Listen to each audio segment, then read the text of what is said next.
outcasts from the mean streets of New Jersey, united by tragedy. It's easy to kind of curl up and die when the world seems to fall down around you.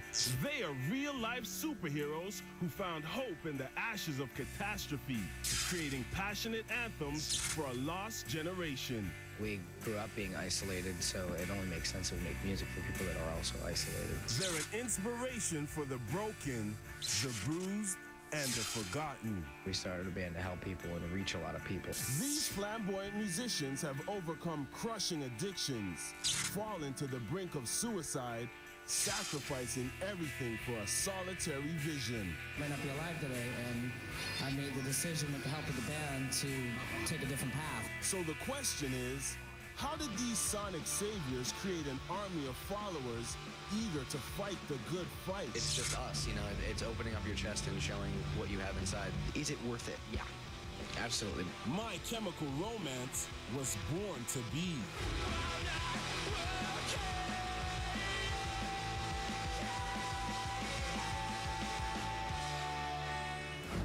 My mother always wanted me to be a lawyer. A doctor. An architect like my father. My dad insisted on medical school.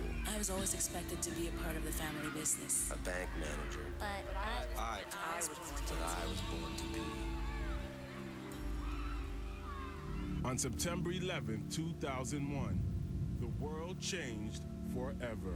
Freedom itself was attacked this morning by a faceless coward, and freedom will be defended. One man stood in shock, bearing witness to the tragic devastation. And in the wake of tragedy, he vowed to dedicate his life to making a difference. You need to have some sense of hope, something to look forward to. Gerard Way abandoned everything he knew, recruited a group of like-minded outsiders, and would lead them on a mission. Their goal? To fight evil with music. And so the chronicles of My Chemical Romance began. Gerard Way and younger brother Mikey grew up beneath the gray skies of Belleville, New Jersey, a dead-end town so violent the boys were forced to play inside when the sun went down. We did grow up in a violent area of New Jersey, and I think it really actually had the reverse effect on us. Instead of making us violent, it made us, I feel, more intelligent. It made us want to use our brains. It made us really live in our own heads, but for our betterment. It was this isolation that inspired the boys to create their own fantasy worlds, escaping in comic books, horror movies, and science fiction stories. And where we grew up, how we grew up, you know, we were just introverted outcasts. Behind closed doors, older brother Gerard was a talented artist and a gifted singer, but his crippling shyness kept him from showing it off to the world. It was grandmother Elena who recognized Gerard's hidden talents and who urged him to explore his abilities. But in a bid to protect himself from cruel peers, he retreated into his shell and became a social outcast. It gets very tribal in high school, and you're separated into cliques or groups. It feels like nobody's really there for you. He immersed himself into a lonely fantasy world, writing stories and drawing comics, rarely emerging from his parents' basement. After graduating high school, Gerard was accepted into a New York City art school, where he began his formal training as an artist. With a wild imagination and knack for storytelling, he dreamt of becoming a comic book artist. But after a series of failed attempts, Gerard put his dreams on the back burner and accepted a job at a corporate animation network. I was living in a basement and trying to make it as a comic artist. I hated it. I hated art.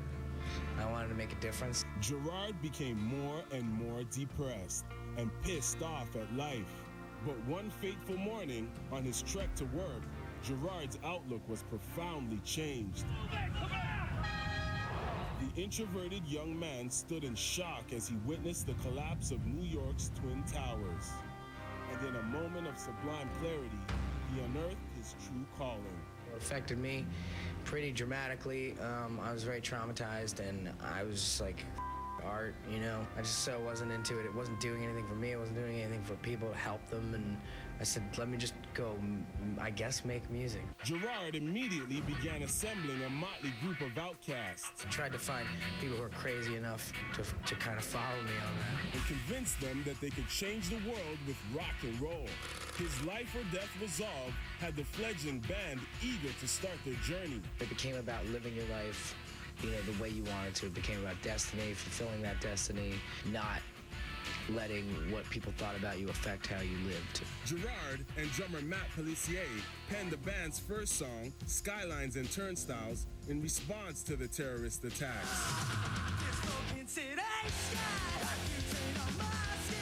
He turned to inspiration from his longtime heroes, bands like Iron Maiden, The Misfits, and Morrissey, who turned oppression and sorrow into songs that inspired millions of people. He recruited his little brother Mikey as the group's bass player. The easygoing novice always dreamt of playing music, but needed a push to action. Ray Toro was the most technically